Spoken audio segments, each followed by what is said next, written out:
Here today with PG from Gineico, who's been at GCCM since virtually day one. And we're going to talk about what they've got to offer for the premium end of the yachting market. Thanks, Andrew. Gineico is a company that my father began in 1976. We started down in the northern beaches of Sydney. We grew with the industry, and the industry from New South Wales, a lot of builders moved into Queensland and specifically into Coomera, and we followed them up here. So about 23 years ago, we were lucky enough to open an operation here at the Gold Coast City Marina, where we are today, located in this beautiful facility. I think it's a world-class facility. The coming together of a whole lot of very highly qualified trades. And our business, core of our business is the importing and distribution and supply of much allow you to complete the vessel, be it a refit or a new build, to whatever exacting standards the client wants. So looking at a lot of the vessels that we lift here, you're a perfect fit for a lot of the replacement of high-end products, aren't you? Well, look, typically, the vessels we deal with, that you guys deal with as well, are very large vessels owned by very wealthy businessmen who like to have a particular quality of finish.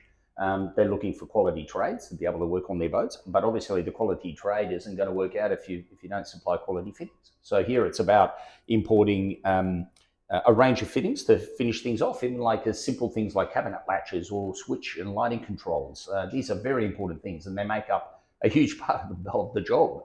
There's no point painting it or finishing it or recovering the leather in it if you put it back in and it's got fittings that don't work or corroded fittings. Yeah, and we've seen a lot of technological involvement moving forward over the last few years to take it in a whole different level for lighting and stabilizers and all the technical stuff. It's moved ahead rapidly. Absolutely. And I mean, we struggled trying to keep up ourselves. Yeah. Lighting control specifically, lighting as well. I mean, when we started doing lighting, we had incandescent globes, then we went to halogen globes, then we've gone to LED globes.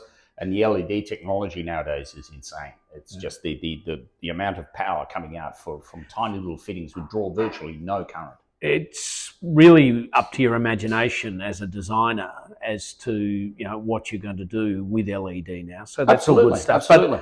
We could walk to the various trades, the various complementary trades, and he could talk to them right here, right now, without having to jump in a car and drive everywhere else. Completely blown away. Point number one. Point number two, gyroscopic stabilizers. As you know, we're currently doing another install. We're up to almost 300 gyroscopic stabilizers sold in Australia. And the Italians have sold about 3,000 around the world. But gyroscopic stabilizers require an installation where the gyro is fastened or secured to the structure of the vessel, because obviously they're stabilizing the vessel. You can't, it'll make the vessel unsafe if the gyro was to rip out of the boat. So it requires naval architecture, it requires fabrication of the plates, it requires shipyard services to install whatever plates are going into the boat.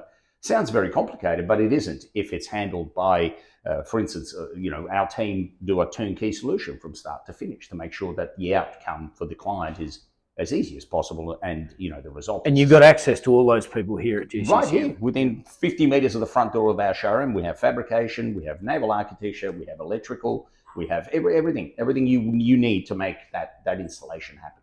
Yeah, no, that's good. Excellent. Well, look, PG, nice to catch up with you on this. We'll show a bit of vision of that gyro going on board and talk to you again soon. Won't be far away. It's all good. Thanks for the catch up.